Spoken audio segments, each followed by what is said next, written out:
Actually, yung subdivision is maganda and very promising yung mga susunod na dinedevelop na areas. And then, parang ka na sa isang one-stop shop.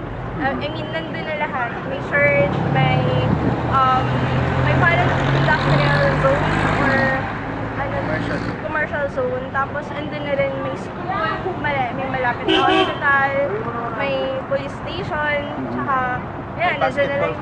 Kompleto na. Nandiyan na rin yung mga bahay. So, parang pwede mo siyang lakarin. Okay. Pwede ka lang umikot at sa same time, makakatulong pa yun sa health mo na mag-lose ng weight.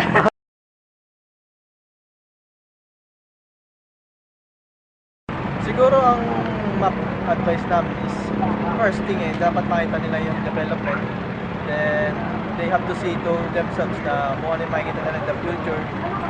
Probably, tsaka promising naman yung lugar. Development is good. The house is relaxing and stress-free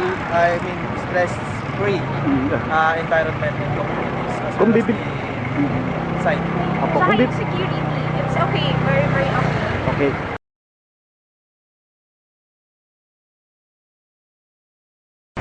Ikaw naman sabi.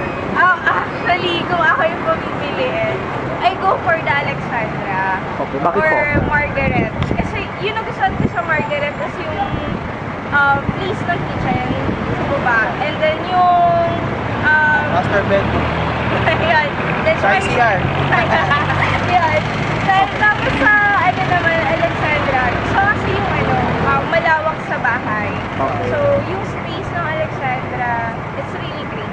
Okay, sige po. Maraming salamat po sa inyong Maraming time. salamat. Okay, thank you po ulit. Salamat.